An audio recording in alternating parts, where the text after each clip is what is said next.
I just want to prove to all of you that this stuff not only works in water, but this is not even ideal. This does not have a very good base to it. It's got alligator skin already around it. I'm just going to sweep, see if anything comes up in terms of chunks. Nope, that actually looks pretty clean. No big chunks I could feel with the broom. We're now going to pour it right on top of that. I'd be shocked if it was higher than 26 degrees. It was 18 earlier.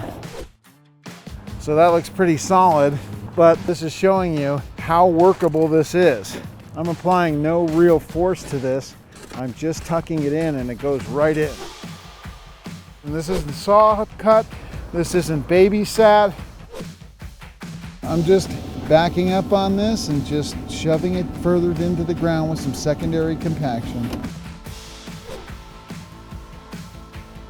That's how easy it is to fill a pothole with Easy Street.